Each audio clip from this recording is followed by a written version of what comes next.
ঠাকুর শ্রী নীলকান্ত গোস্বামী পদ যখন ওপার থেকে এপারে চলে এলেন, সেই সময় তার মনে গুরুর প্রতি একটা আকর্ষণ জাগল। তখন গুরু ধরেননি, তাই উদ্দেশ্য ছিল যে গুরু ধরবেন এবং সদ্গুরু হলে ভালো হয়। ব্যষ্টি গুরু সমষ্টি গুরু, তো ব্যষ্টি গুরু হলে ভালো লাগে না, সমষ্টি গুরু হলে ভালো হয়। যিনি তাকে সেই পরপারের পথ দেখাতে পারেন, সেই গুরুর প্রয়োজন। তখন খুঁজতে খুঁজতে শ্রীমৎ সত্যানন্দ দেব আচার্য নামে একজন গুরুকে তিনি পেয়েছিলেন, যাকে অনুসরণ করে জীবনকে তিনি সামনে এগিয়ে নিচ্ছিলেন। কিন্তু মনের মধ্যে ছিল যে সত্যানন্দ ব্রহ্মচারী, যিনি বাথানবাড়ি আশ্রমে ঠাকুর শ্রী নীলকান্ত গোস্বামীকে বলেছিলেন যে তোর সঙ্গে আমার আবার দেখা হবে, তবে সে অনেক দূরে। এই যে কথাটা বলেছিলেন, সেই কথাকে তিনি বজ্র গ্রন্থি দিয়ে তিনি রেখেছিলেন যে এই কথা তো সত্য হবে, মহাপুরুষের কথা কখনো মিথ্যা হয় না, অতএব এই কথাও তো মিথ্যা হতেই পারে না। অতএব সেই ঠাকুর সত্যানন্দ পরমহংস, তাকে কোথায় পাবো? তিনি তো ওপারে রয়েছেন বাংলাদেশে, আমি তো এপারে চলে এসেছি ডাকে, কি করব? এইভাবে ভাবতে ভাবতে তিনি ওই সত্যানন্দ দেব আচার্য, তিনিও সিদ্ধ মানুষ, তার কাছ থেকে দীক্ষা গ্রহণ করেন। দীক্ষা গ্রহণ করে তিনি শ্মশান সাধনা দিয়েছিলেন। সেই শ্মশান সাধনার মধ্যে দিয়ে ঠাকুর শ্মশানে অনবরত সাধনা করেছেন। তিনি প্রায় 6 মাস সাধনা করেছেন। স্বাস্থ্যের অবনতি হতে লাগলো, ঘুম খাওয়া সব কিছু একটা নিমিত্তের মধ্যে, একটা সীমিতের মধ্যে যখনই এসে গেল, তখনই স্বাস্থ্য অটোমেটিক ভেঙে যেতে লাগলো। তখন গুরু মহারাজ দর্শন করলেন শিষ্যের স্বাস্থ্যের অবনতি হচ্ছে। তিনি তখন বললেন, নীলকান্ত, তোমার আর শ্মশান সাধনা করতে হবে না, তোমার সাধনায় সিদ্ধি লাভ হয়েছে, আর সাধনা করতে হবে না। তিনি তখন বন্ধ করলেন। তার শ্মশানের সাধনার স্থল ছিল জগৎপুরের মহাশ্মশান। এই মহাশ্মশানায় তিনি জগৎপুর অর্থাৎ পশ্চিমবঙ্গের বাগজোলার থেকে অল্প দূরে জগৎপুর নামক ক্যাম্পে এই শ্মশান অবস্থিত। সেইখানেই তিনি সাধন করেছিলেন। ওইখান থেকে যখন ডাকে চলে এলেন, তখন এইখানে এসেও মনের মধ্যে আকর্ষণ। অবশ্য ওই গুরু যখন চলে যান, যখন ইহধাম ত্যাগ করবেন, তখন শ্রীমৎ নীলকান্ত গোস্বামীকে ডাক দিয়ে বলেছিলেন, নীলকান্ত, আমি তো তোমাকে কিছুই দিয়ে যেতে পারলাম না, তাই এর পরেও তুমি একজন সিদ্ধগুরুর দর্শন পাবে। সেই সিদ্ধগুরু, তার নামও সত্যানন্দ ব্রহ্মচারী থাকবে, সত্যানন্দ পরমহংসদেব, সেই তোমাকে সব কিছু দেবেন। তার যত সাধনলব্ধ সম্পত্তি সব তোমাকেই দিয়ে দেবেন বলে তিনি পাড়ি দিলেন নিত্যের দেশে। ঠাকুর শ্রী নীলকান্তের মনটাও ভেঙে গেল যে বহুদিন ধরে গুরুকরণ করবেন, করতে করতে যখন গুরু দর্শন হলো, মনে খুব আনন্দ এসেছিল। সেই গুরু যখন চলে গেলেন, তখন মনটা বিষণ্ণ হয়ে গেল। তিনি কি করলেন? ডাকে চলে এলেন। ডাকে চলে আসার পরেও মনের মধ্যে তীব্র একটা নেশা রয়ে গেছে, যে নেশাটা ঠাকুর সত্যানন্দ পরমহংসদেব বাথানবাড়ি আশ্রমে বসে দিয়ে দিয়েছিলেন। ঠাকুরেরও মনের, প্রত্যেক সিদ্ধ মহাপুরুষের মনে এটাই কামনা থাকে যে সিদ্ধিলাভ করার পরে চিন্তা করে কোন ভক্তের মাঝখান দিয়ে নিজেকে লুকিয়ে রাখা যায়।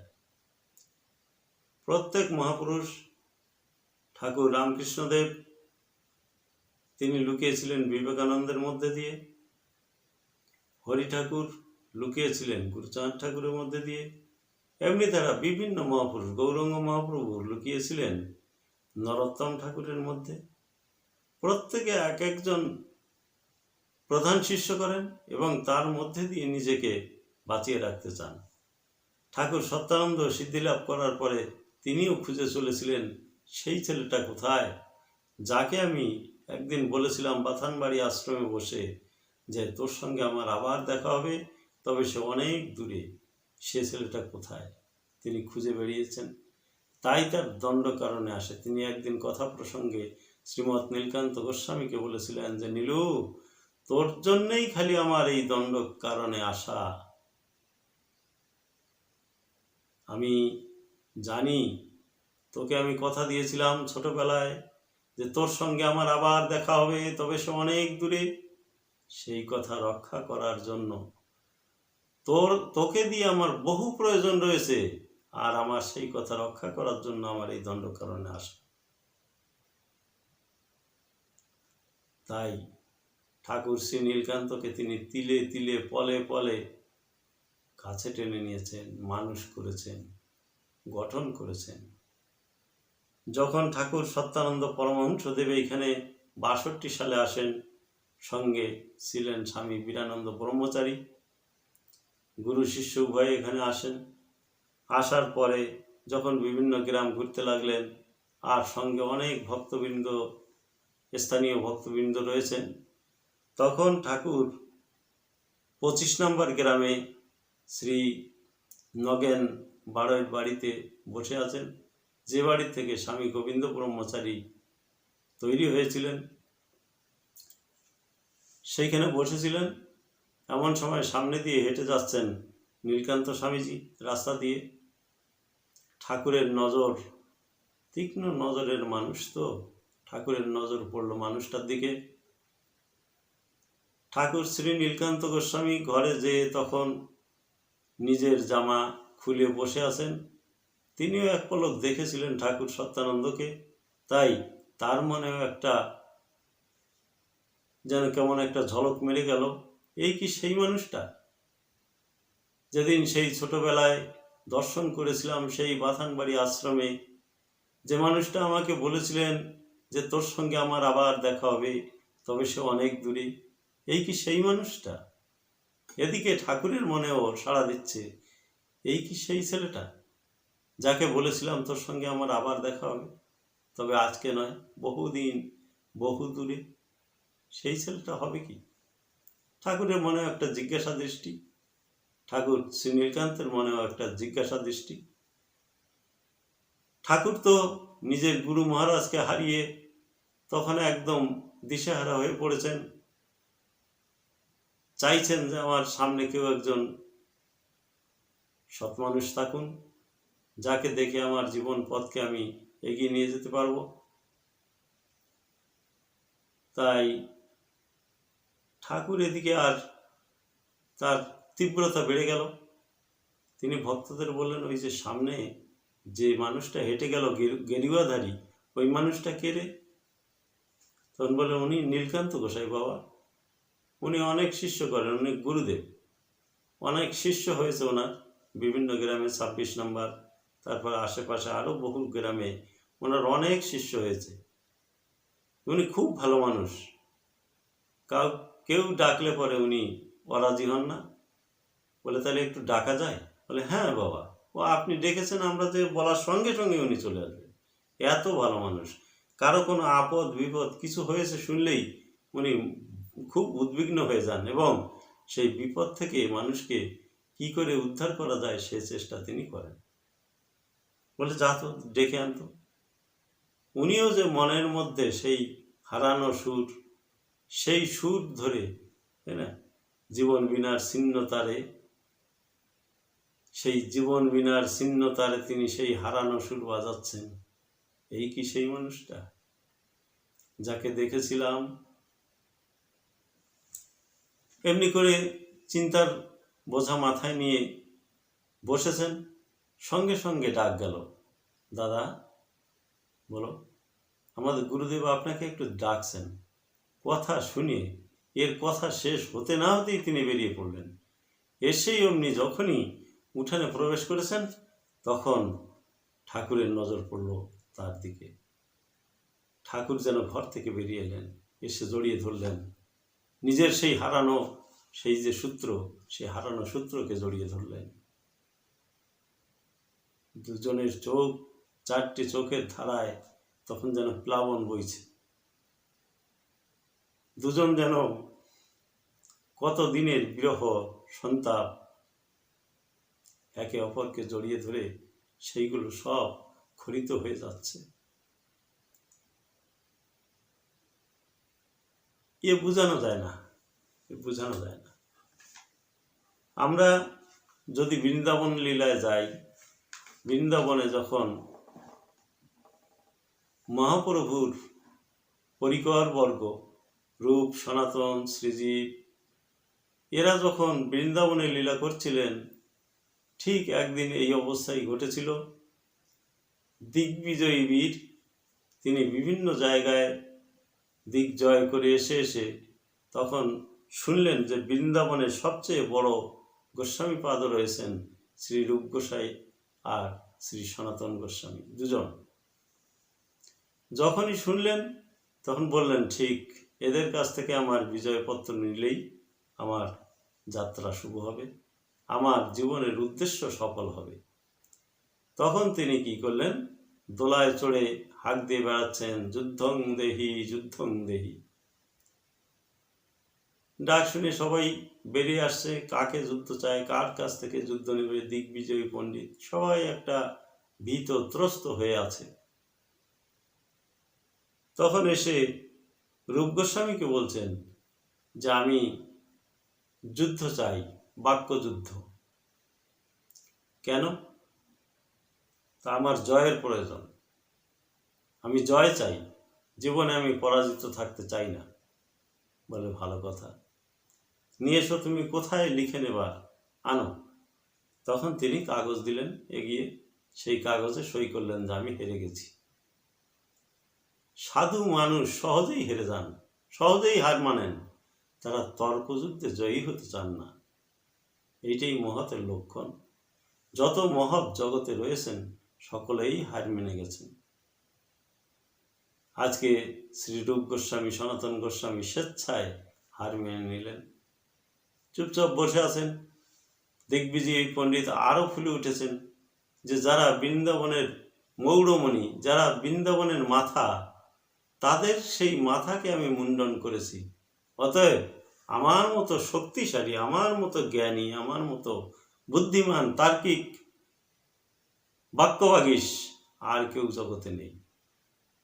মনের মধ্যে গর্ব হয়ে ফেটে পড়ছে।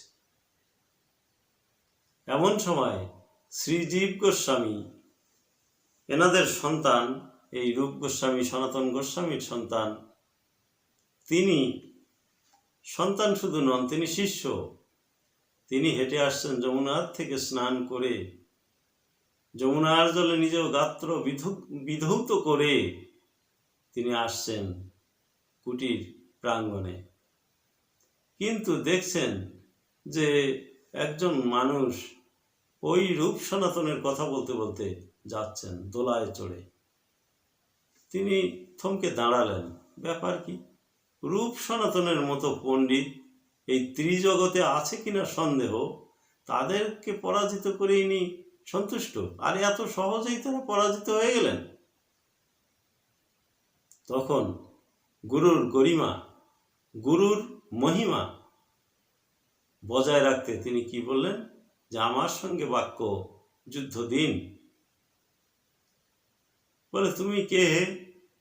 তোমার গুরুদেব স্বেচ্ছায় আমার কাছে দেখো এই যে পরাজয় পত্র লিখে দিয়েছেন, আমাকে বিজয় মাল্য দিয়েছেন, আর তুমি পারাবার পার হয়ে শেষে ডুবিব কি গোস্পদে?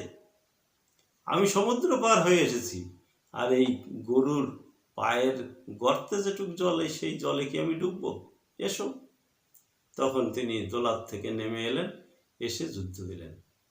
যত বড় বড় প্রশ্ন তিনি করেন, জীব গোস্বামী হেলায় এসে সব খান খান করে দেন, কেটে দেন। এই করতে করতে দেখা গেল কি জীবের জয় হয়েছে।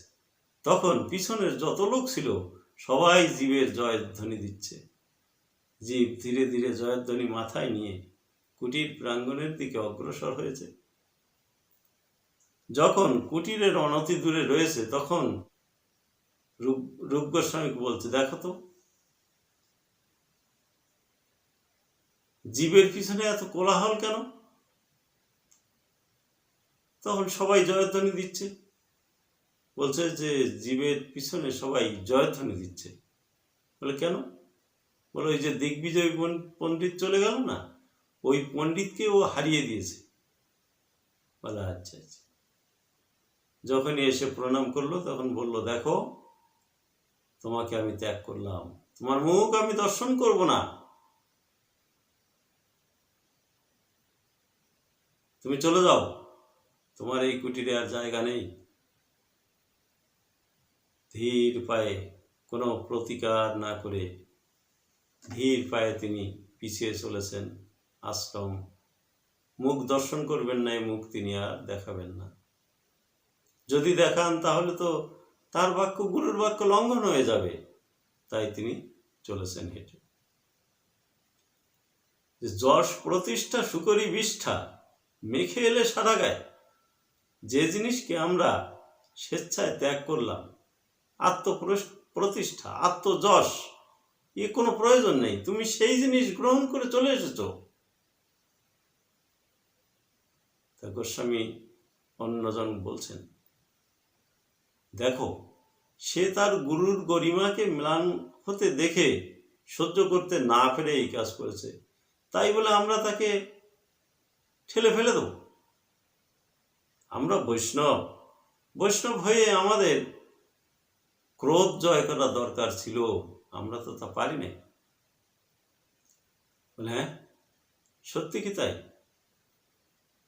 সত্যি তো। তাহলে তো জীবের সঙ্গে আমরা অন্যায় ব্যবহার করেছি, জীবের সঙ্গে ব্যবহারটা আমাদের ঠিক হয়নি। তাহলে তুমি যাও, ওকে ডেকে নিয়ে এসো, ওকে বলো আমার অপরাধ হয়েছে, আমাকে ক্ষমা করে যাক। তখন যে বললে যে, তখন ইনি যে দেখলেন যে যমুনার পাড়ে কদম্বের তলে বসে ঠাকুরের নাম করছেন, কদম্বের ডাল ধরে দাঁড়িয়ে নাম করছেন।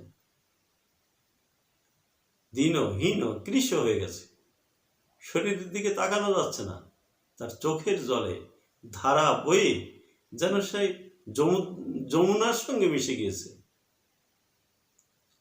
যে আমি কি করলাম, জীবনে সাধনা করতে এলাম, গুরুর মহিমাকে গৌরবান্বিত করব এই ভেবে এলাম, আর গুরুকে আমি কষ্ট দিলাম।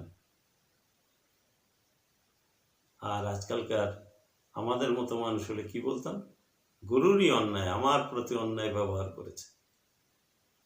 কত বড় ত্যাগী এনারা, এত বড় অন্যায় আদেশ পেয়েও গুরুর উপরে এতটুকু বিরক্তি নেই। আর আমরা গুরুর পরে রেগে যাই, গুরু মায়ের পরে রেগে যাই। না, ভক্তের কাজ এটা নয়, আমাদের ভুল। যাই হোক, তিনি চলে এলেন। আসবার পরে জড়িয়ে ধরলেন স্নেহের পুত্রকে, খুব আদরের সঙ্গে জড়িয়ে ধরলেন। তখন